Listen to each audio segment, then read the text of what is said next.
Você está sintonizado no Agenda Econômica da TV Senado. Apesar de ter feito notáveis progressos no combate à pobreza nos últimos anos, o Brasil ainda figura, na comparação com outros países do mundo, como um país atrasado quando o assunto é concentração da riqueza populacional e regional.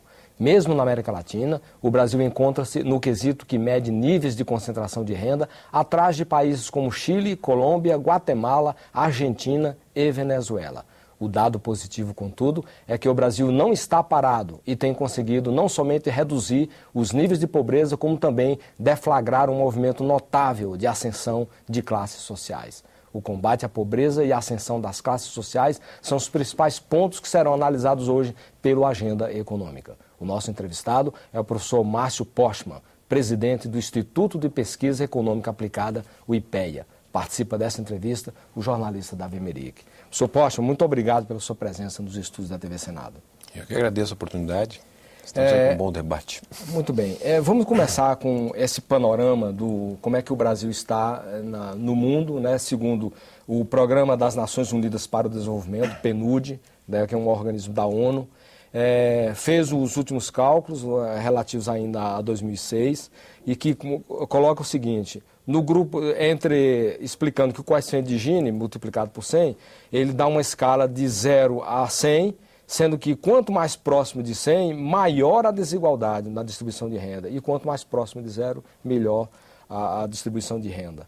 Então, nessa escala, a Bolívia, Camarões e Madagascar estão no grupo de 60, com nota 60. África do Sul, Tailândia e Haiti, 59. Brasil e Equador, 56. Uganda, Honduras, Panamá, Paraguai, Chile, Colômbia e Guatemala no grupo dos 55. Argentina e Venezuela, melhor, portanto, que o Brasil, 45.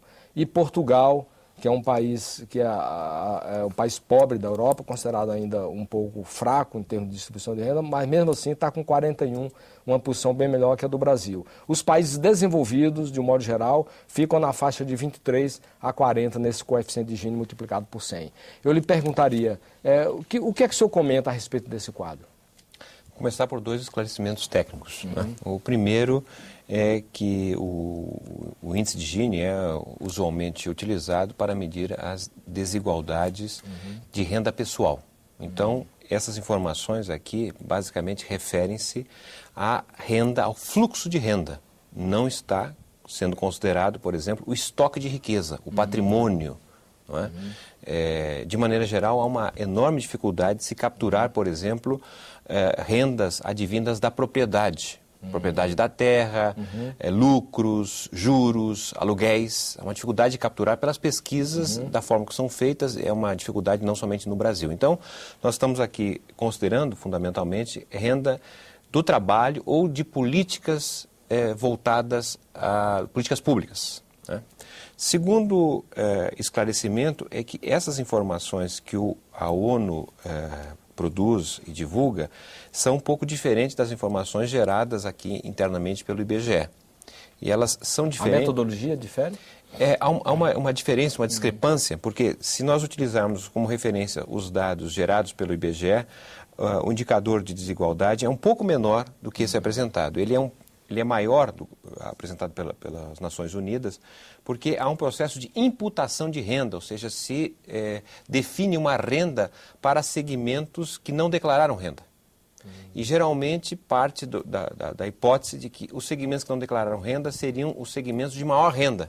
Então, ao se imputar renda, e uma renda maior faz com que a desigualdade aumente. Né? Mas esse é um referencial, não vamos brigar com os números são esses. Né? De toda maneira, é importante que se diga que qualquer país que tenha um índice de Gini, não é? Acima de 0,4 ou de 40, como foi aqui apresentado, é um país com uma desigualdade escandalosa. Não é um país civilizado, podemos dizer assim. Então, tudo que está acima de 40 ou 0,4 indica justamente países pouco civilizados do ponto de vista da repartição do seu fluxo de renda gerado. Né?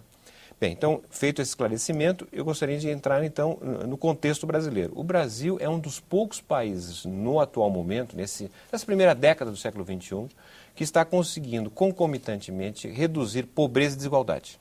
Esse é um fato importante de ser destacado, porque se nós pegarmos desde o governo do Juscelino Kubitschek, né, em 1955, até agora, o final do segundo governo do presidente Lula, nós temos aí praticamente 60 anos. Um quadro estagnado, né?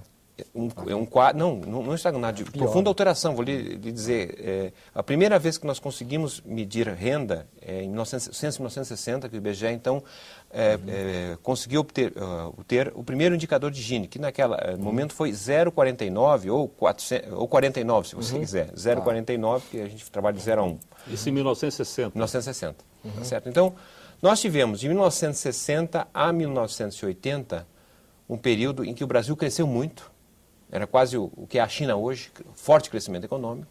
Só que a desigualdade na repartição da renda do trabalho aumentou. Ela saiu de 0,49 para alguma coisa em torno de 0,61, 0,62. Né? Apesar do crescimento econômico, ampliação do emprego, nesse período dos anos 60 e 70, infelizmente a desigualdade aumentou profundamente. Depois nós temos um período de 1981 a 2003, que é um período em que o Brasil praticamente não cresceu muito pouco, baixo dinamismo econômico, por várias razões, e a desigualdade praticamente permaneceu estagnada. Ela, ora, períodos aumentou muito, como foi o período do pré-plano real, depois caiu um pouco, mas você comparando os dois momentos, início dos anos 80 e o início desta década agora, há uma certa estabilidade na desigualdade. E somente agora que nós estamos combinando, então, maior crescimento econômico com redução da desigualdade na renda do trabalho. Então, o Brasil é um caso singular do ponto de vista do contexto mundial, porque nós temos países que estão atualmente aumentando a desigualdade, como é o caso dos países desenvolvidos. Os Estados Unidos aumentou a desigualdade, a Europa vem aumentando a desigualdade. Nós temos países que crescem a sua economia, mas aumentam a desigualdade, como é o caso da China. A China cresce 2 vezes mais que o Brasil, no entanto, ele não consegue reduzir a desigualdade, o índice de Gini está aumentando brutalmente na China. Né? E temos alguns casos de países como a Venezuela, o Equador, a Bolívia mesmo, e o Brasil, que estão conseguindo crescer e reduzir a desigualdade. É mais fácil reduzir a pobreza do que a desigualdade.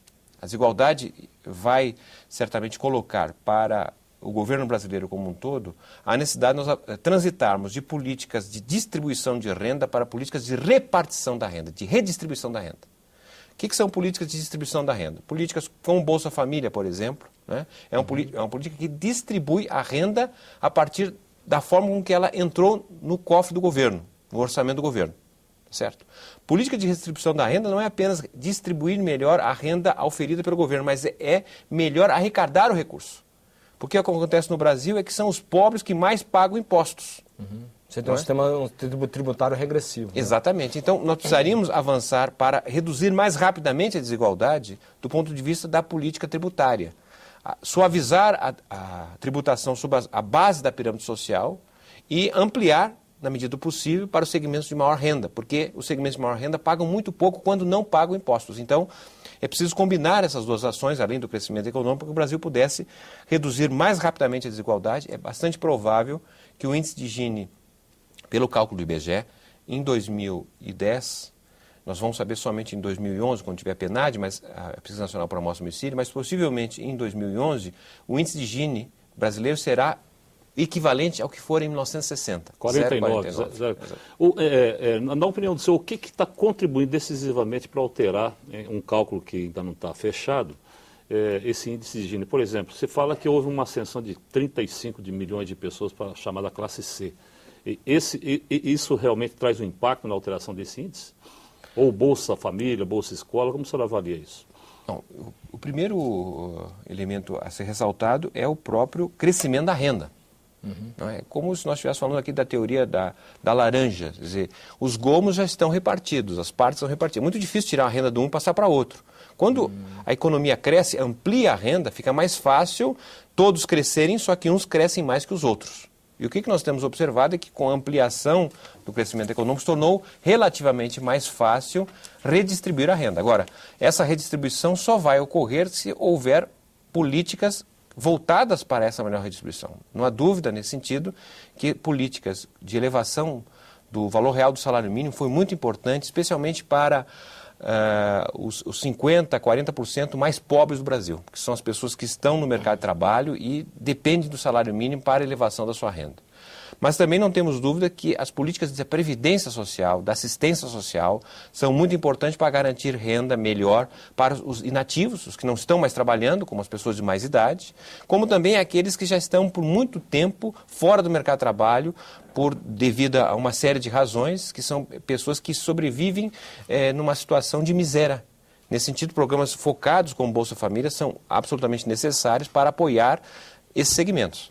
O Brasil não tem o maior programa de transferência de renda. O maior programa de transferência de renda é nos Estados Unidos. Tem um programa de Stamp and Foods, que é um crédito que os pobres recebem para comprar alimentos.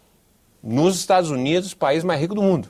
Então, o Brasil vai nesse mesmo sentido, é necessário garantir a renda para esses segmentos mais pobres, e à medida que a economia vai crescendo, uma parte desse segmento vai sendo incorporado e começa a caminhar com suas próprias pernas. Então, as políticas focadas são muito importantes nesse sentido, ademais de outras ações que vêm ocorrendo que são muito importantes na constituição do Estado de Bem-Estar Social, na área da saúde, na área da educação, na área do transporte, na área da habitação, porque isso fazem com que as pessoas deixem gastar recursos que gastariam quando é, por exemplo, o imóvel alugado, o recurso que ela gasta, e se porventura ela passa a ter um imóvel próprio, ela não vai mais comprometer aquele recurso anteriormente com o aluguel para poder ampliar em outros benefícios, outros tipos de comprometimento orçamentário. Em geral, há uma dificuldade muito grande de se redistribuir a renda.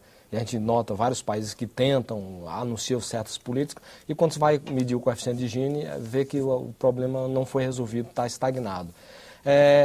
Essa resposta lenta, né, para a redistribuição de renda, por exemplo, educação. Quando você investe em educação, você está garantindo ou se movimentando no sentido de uma redistribuição no futuro, né, que você está qualificando a mão de obra, dando mais condições, que vai entrar no mercado, aquele segmento vai entrar no mercado de trabalho e disputar salários melhores. Quer dizer, como é que acontece, como deve ser conduzida uma política, tendo como perspectiva esse horizonte de médio e longo prazo para se ter um resultado positivo na distribuição de renda? Nós temos internacionalmente duas experiências de redução da desigualdade, né? Experiências históricas confirmadas. A primeira experiência ocorre através de países que fazem reformas, melhor dizendo, revoluções. Tivemos experiências de países que fizeram revoluções chamadas burguesas, como na Inglaterra, nos Estados Unidos, na França, né? Ou as revoluções socialistas, como o caso da União Soviética, antiga União Soviética, Cuba, entre outros. Quer dizer, o processo revolucionário, ele leva à alteração patrimonial, a mudanças bruscas que alteram a posse do patrimônio e o próprio fluxo de renda. Certo? Então, são experiências muito mais rápidas, não é? Bom, então esse é um tipo de experiência. O Brasil nunca teve experiência de revolução nesse sentido. Outro tipo de experiência são as reformas. Reformas que vão sendo feitas com objetivos de aprimorar o sistema tributário, de reformar a estrutura fundiária. Não é? O Brasil, por exemplo, tem 60 anos de reforma fundiária. Não é? E nós temos uma estrutura de terras hoje muito mais concentradas que eram há 50 anos atrás. Sobre o problema, inclusive, do processo de internacionalização de terras que está havendo no Brasil. Então, a reforma ela é importante porque ela é gradual, ela vai fazendo ao longo do tempo. Não é? Nós não tivemos, por exemplo, uma reforma do ponto de vista tributário. Falamos anteriormente que os ricos praticamente não pagam impostos no Brasil, né? Embora sejam os ricos que mais reclamam do sistema tributário. Os pobres é que mais arcam com o orçamento e são os que menos reclamam porque justamente desconhecem a forma. O pobre paga na tributação indireta, né? Quer dizer, na hora que ele compra um quilo de feijão, que ele compra, seja até uma gravata, ou uma camisa, um sapato, ele está pagando imposto. Exatamente. Né? E isso para o rico, para a classe de renda mais elevada, não significa nada, é muito pouco o peso. Né? Depois da Constituição de 88, que incorporou 8 milhões de... pessoal que não contribuiu com a Previdência, trabalhadores rurais, ao processo da Previdência e tal, se nós pegarmos esse período de 88, que é a democratização do Brasil até hoje, quais foram os grandes momentos do Brasil nesse período que a gente pode dizer que houve uma inflexão quanto à questão da distribuição de renda? Olha, a questão é muito interessante, porque do ponto de vista histórico, nós temos uma singularidade no Brasil em relação aos países europeus, por exemplo. Nos países europeus, de maneira geral, houve uma sucessão de direitos, os direitos civis, os direitos políticos e os direitos sociais. Né? No Brasil, os direitos sociais vieram antes dos direitos políticos. Ou seja, a primeira experiência de direitos sociais que nós temos no Brasil é a CLT, a Consolidação das Leis do Trabalho, que é de 1943, um período de regime autoritário. Nós não tínhamos ali a democracia consolidada, que vai se dar apenas a partir de 45 até 64. Um outro momento importante de avanço de direitos sociais, especialmente para trabalhadores rurais, ocorre com a introdução do Fundo Rural, por exemplo, no final dos anos 60, início dos anos 70, que também é um novo período autoritário. Né? Então, a Constituição de 88 é a primeira experiência, nosso modo de ver, histórica no Brasil, em que nós temos os avanços dos direitos sociais constituídos do ponto de vista democráticos. Não é?